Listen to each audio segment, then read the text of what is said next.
اسلام کسی قوم کے ساتھ خاص نہیں ہے. یہ تو عربوں میں اب عصبیت پیدا ہو گئی ہے.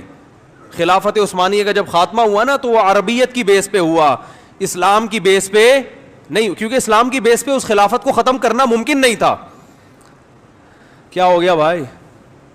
بھائی اسلام کی بیس پہ خلافت عثمانیہ سے بغاوت کا کوئی تک بنتا نہیں تھا کہ بھائی اسلام تو بغاوت کو حرام کہتا ہے حکومت کے خلاف. نبی صلی اللہ علیہ وسلم نے فرمایا مسلمانوں کا جب کوئی خلیفہ ہو اس کے خلاف جو بھی کھڑا ہو, صحیح مسلم کی حدیث ہے, اسے قتل کر دو کائن من کان, جو بھی ہو, کتنا نیک, چاہے عربی ہو, چاہے اجمی ہو, چاہے بہت کیسا ہی ہو, مسلمانوں کا اتحاد پارا پارا نہیں ہونا چاہیے. تو اگر وہ اس بیس پہ خلافت کا خاتمہ ہوتا کہ یہ اسلامی خلافت ہے تو کوئی بھی ساتھ نہیں دیتا. خاتمہ انگریز نے جو کروایا, جو بعض عرب, سب عرب اس میں شامل نہیں تھے, بعض عربوں کو یہ بتایا کہ تم عرب ہو اور حکومت تم پہ کون کر رہے ہیں؟ ترکی. ترکی تمہارا باپ کیوں بنا ہوا ہے؟ ٹھیک ہے نا, ترکی حرمین کا محافظ کیوں ہے؟ اسلام تو تمہارا ہے, ترکوں کا تھوڑی ہے. حالانکہ 800 سال ترکوں نے اسلام کی قیادت کی ہے, کوئی کم نہیں ہے یہ. 800 سال, جس کو انگریز بھی عظیم عثمانیین کہتا ہے, گریٹ عثمانیین, انگریز بھی کہتے ہیں عظیم خلافت. تو اسلام کی بیس پہ یہ میں نے ایک بہت بڑے عرب عالم سے سنا, شیخ صالح العثیمین رحمہ اللہ تعالی, انہوں نے بیان میں فرمایا کہ عرب اسرائیل کی جنگ میں عربوں کو کبھی بھی فتح, بولو نا, نہیں ہوگی. اس لیے کہ یہ عرب اسرائیل کی جنگ ہے. جب تک اس جنگ کو اسلام اور اسرائیل کا نام نہیں دیا جائے گا اللہ کی مدد نہیں آئے گی. مسلم اسرائیل کی جنگ کہو گے تو مدد آئے گی.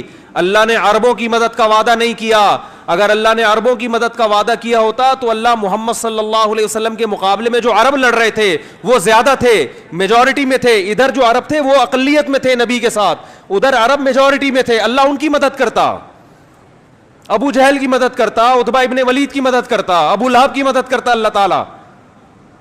آپ صلی اللہ علیہ وسلم تنہا اور آپ کے ساتھ اکیلے ابو بکر.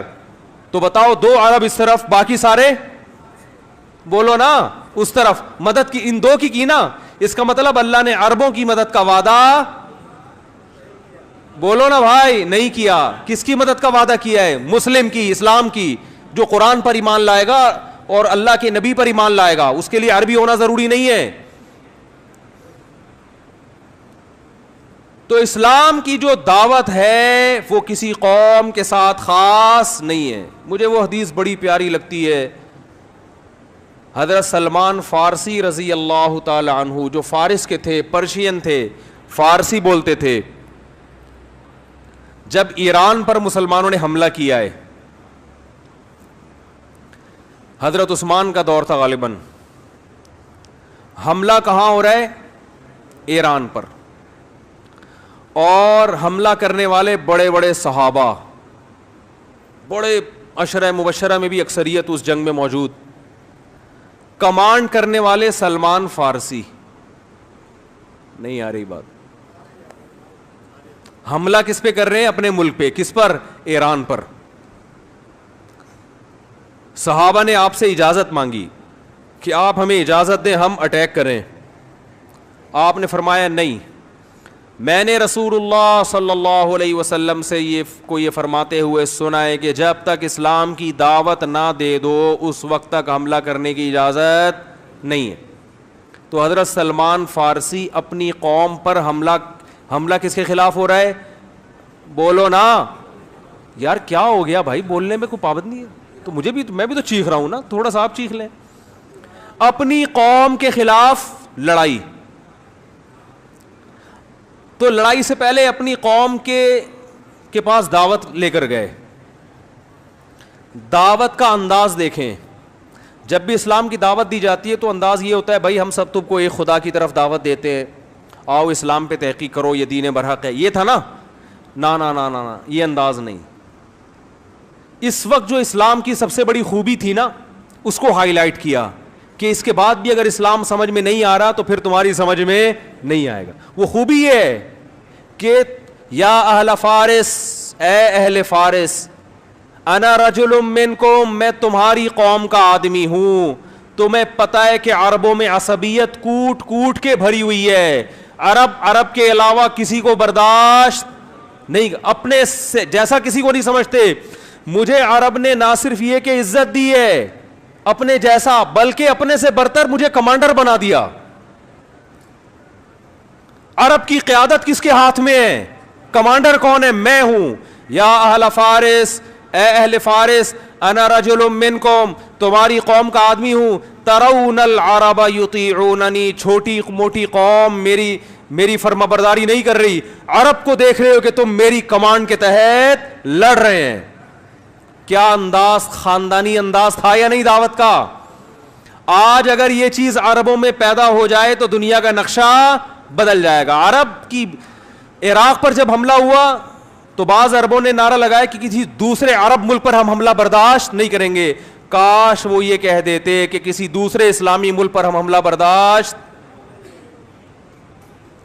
بولو نا, لیکن نہیں نکلتا منہ سے. عرب تو بھئی عربوں کی تو مدد کہیں بھی نہیں قرآن میں لکھی ہوئی کہ اللہ کہتے ہیں میں عربوں سے محبت کرتا ہوں. ایک آیت بھی ہمیں ایسی نہیں ملی. یہ جو حدیث ہے کہ عربوں سے محبت کرو اس لیے کہ قرآن عربی, حدیث من گھڑت ہے. ٹھیک ہے, ہم پھر بھی فضیلت کے قائل ہیں کہ اسلام آپ میں پہلے آیا, آپ نے دنیا کی قیادت کی, اس بیس پر ہم عزت دیں گے آپ کو. لیکن اللہ کی طرف سے مدد اس بیس پہ نہیں آئی. جب بنو عباس کی خلافت کا, اسلام میں 2 خلافتیں عربوں کی آئی ہیں اور تیسری خلافت اجمیوں کی. بنو امیہ کی خلافت ختم, پھر بنو عباس کی خلافت جب ختم ہوئی تھی اسلام تباہ ہونے والا تھا, لیکن ترک کھڑے ہوئے اور اللہ نے ان کے ذریعے اسلام کو دوبارہ زندہ کیا. اور یورپ کی آنکھوں میں آنکھیں ڈال کے بات کرتے تھے. اس وقت بیت المقدس محفوظ تھا. ترک خلیفہ سے اسرائیل نے بیت المقدس کی تھوڑی سی زمین مانگی تھی. ترک خلیفہ نے کہا تھا کہ مٹی لے جانے کی بھی اجازت نہیں, زمین تو دور کی بات, یہاں سے مٹی شاپر میں ڈال کے لے جانے کی بھی اجازت نہیں. اس وقت ہم اس قابل تھے کہ آنکھوں میں آنکھیں ڈال کے بات کرتے, اس لیے کہ اس وقت یہ جنگ عرب اسرائیل نہیں تھی بلکہ مسلم اور, بولو نا بھائی, اسرائیل. لوگ کہتے ہیں عرب جو ہے نا اسرائیل کو تسلیم کر رہے ہیں, تو بھائی کرنے دو. عربیت کی بیس پہ کر رہے ہیں, اسلام کی بیس پہ نہیں ہوگا. پاکستان اسلام کے نام پہ بنا ہے, عربیت کے نام پہ نہیں بنا. اس لیے پاکستان ابھی تک اسرائیل کو تسلیم نہیں کر رہا ہے اور انشاءاللہ نہیں کرے گا. اور اگر حکمران کرنے کی کوشش کریں گے تو ہم کرنے نہیں دیں گے انشاءاللہ. بیس اسلام ہے.